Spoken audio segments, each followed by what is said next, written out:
Good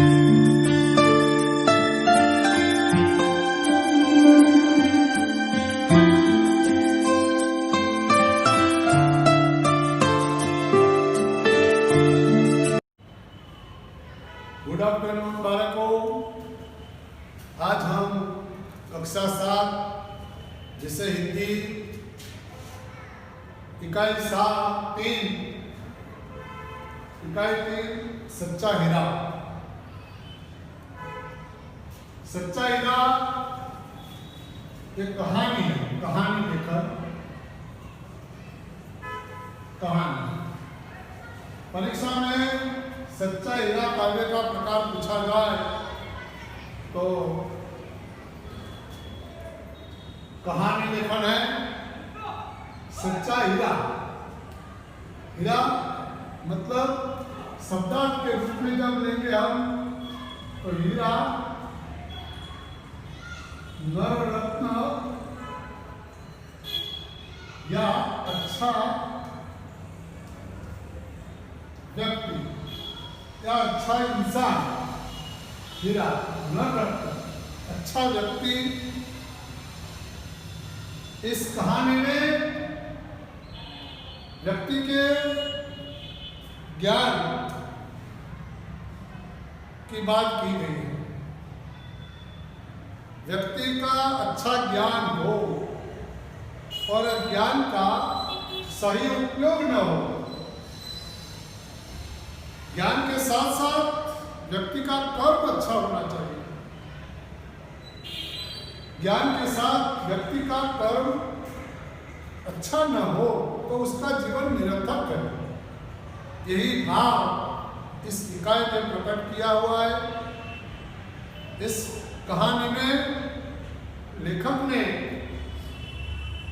हमारे समाज में कई ऐसे व्यक्ति हैं कि ज्ञान से वह अपने आप को बहुत बड़ा ज्ञानी मानते हुए वह दूसरों को घृणा से नफरत से देखते हैं। तो ज्ञान नहीं कहा जाता। लेकिन जो इंसान में ज्ञान है और उस ज्ञान का वह सही उपयोग करता है, मतलब उनका जो कर्म है वह कर्म सही हो तो ये निरर्थक है वरना व्यर्थ है। ऐसा भाव इस कहानी में प्रकट हुआ है। इस कहानी में एक गांव का चितार है। गांव की कुछ स्त्रियों की जो बात है और कुछ स्त्रियों में उसके बेटों की बात है। गांव की कुछ स्त्रियां सूर्यास्त के समय जब पंखी अपने नीड की ओर, नीड का मतलब होता है घोंसला। घोंसला आपने गुजराती परिभाषा में कहिए तो घोंसला यानी माड़ो। तो नीड की ओर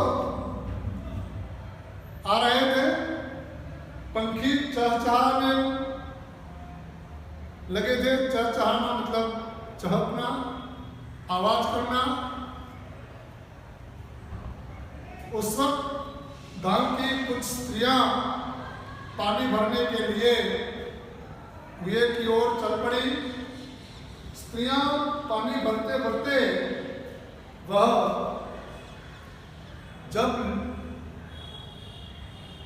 गांव की स्त्रियां जो पानी भर रही थी और पानी भरने के बाद कुछ स्त्रियां लौट आई तो कुछ स्त्रियां कुएं की जगत पर,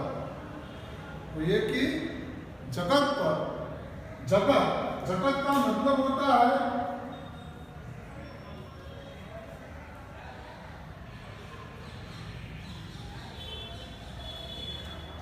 कुएं का चबूतरा।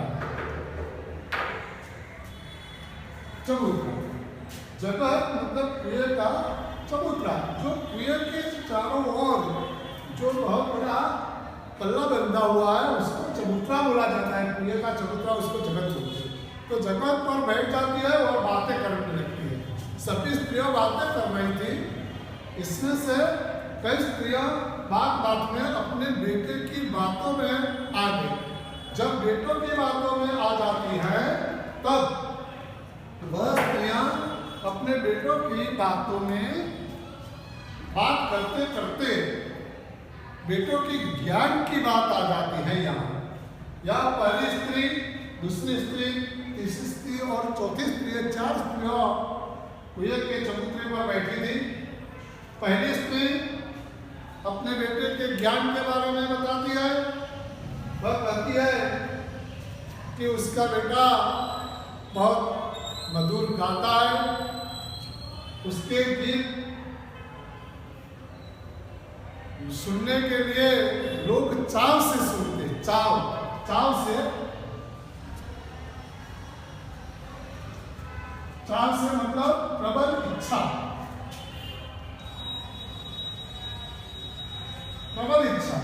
तो चाव से सुनते हैं, प्रबल इच्छा से सुनते हैं, ऐसा भाव यहाँ प्रकट किया गया है। तो उसका कंठ बहुत मधुर है, उसका गीत वह मैना और कोयल की तरह गीत गाता है, ऐसा भाव पहली स्त्री ने बताया। दूसरी स्त्री ने भी अपने बेटे की प्रशंसा की। अपने बेटे की प्रशंसा करते करते वह भी कहती है कि मेरे बेटा जैसा कोई शक्तिशाली या बहादुर नहीं है। मेरा बेटा बहुत बड़े बड़े लोगों को भी पछाड़ देता है, वह आज आधुनिक युग का भीम है, ऐसा भाव उसने प्रकट किया।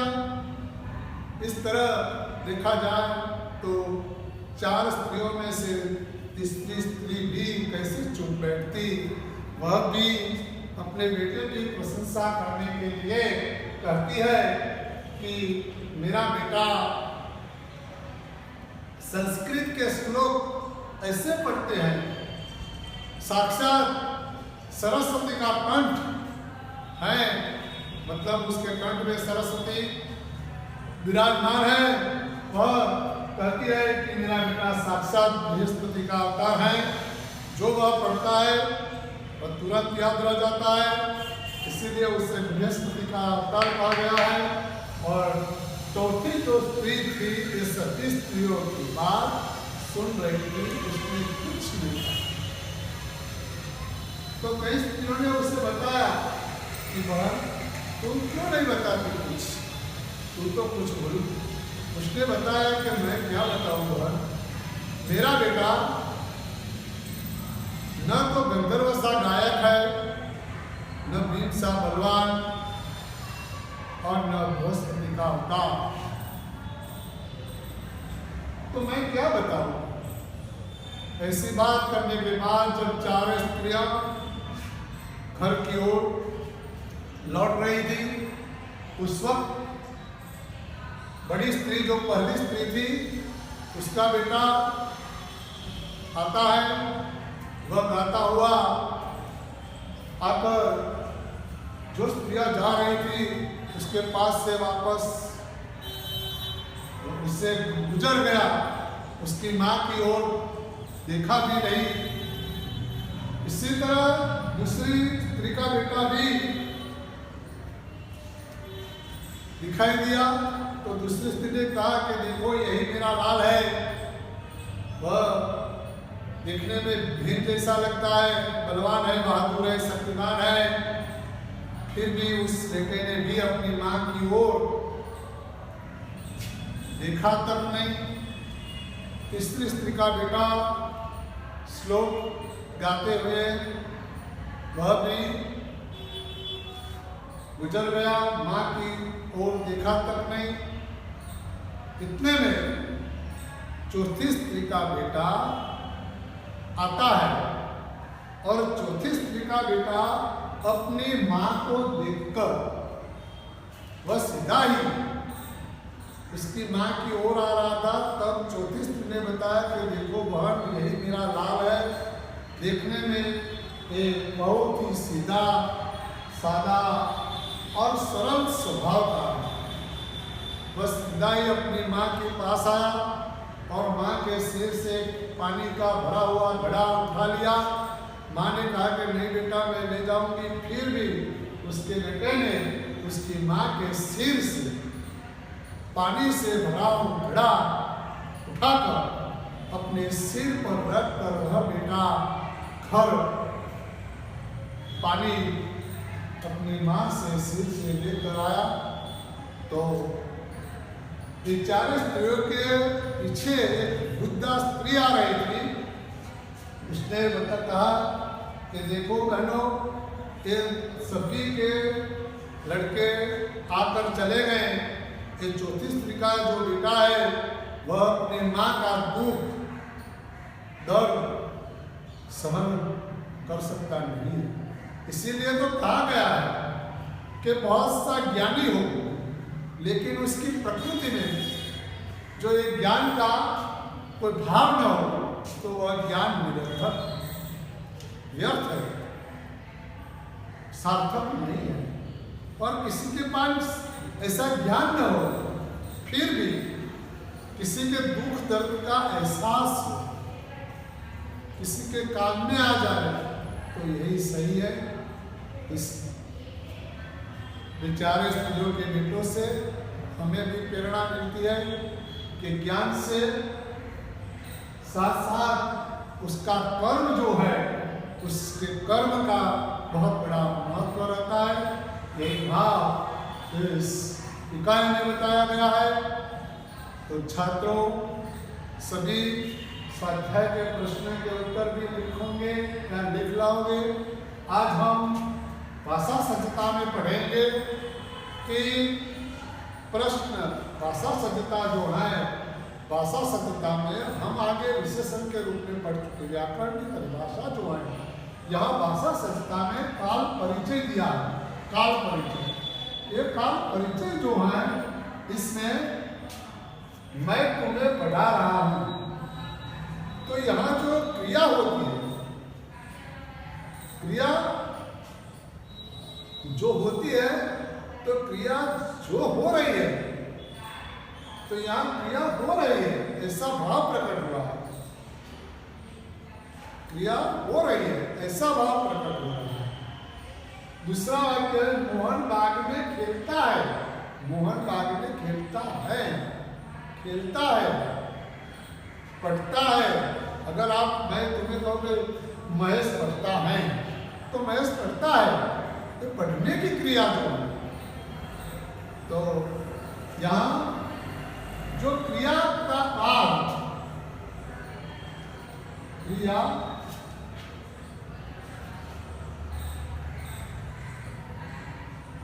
ऐसा भाव प्रकट करती है, क्रिया होती है ऐसा भाव प्रकट करती है। क्रिया होती है या हो रही है,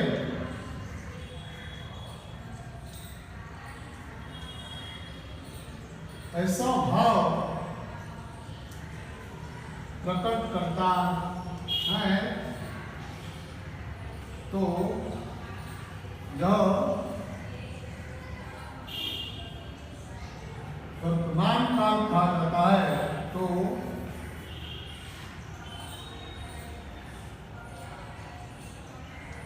इसे वर्तमान काल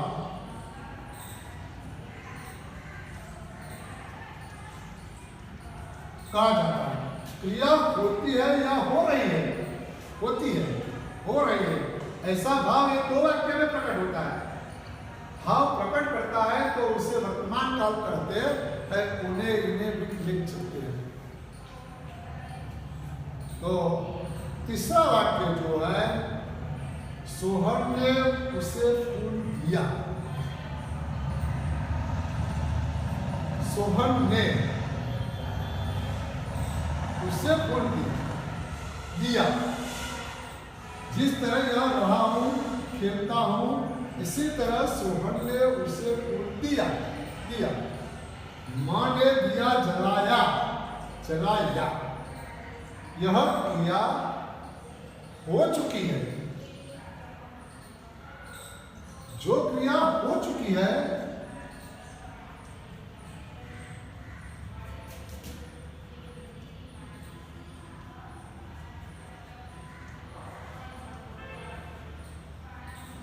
हो चुकी है, ऐसा भाव प्रकट होता हो तो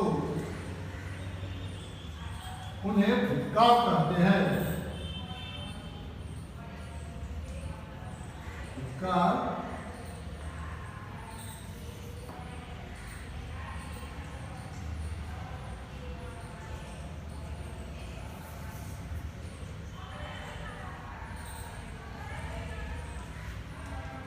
कहते हैं, उन्हें भूतकाल कहते हैं। याद रहे मित्रों, यहाँ तीसरा मतलब पांचवा वाक्य, हम प्रयाग जाएंगे, जाएंगे, डाकिया डाक लाएगा। जैसे भी आप सभी छात्रों में से कोई ऐसा बोल दे कि मैं सूरत जाऊंगा, मैं पाठशाला जाऊंगा, तो ये क्या बता रहा है? भविष्य की बात है। जिस तरह यहाँ क्रिया हो गई, अब क्रिया होने वाली है। जो क्रिया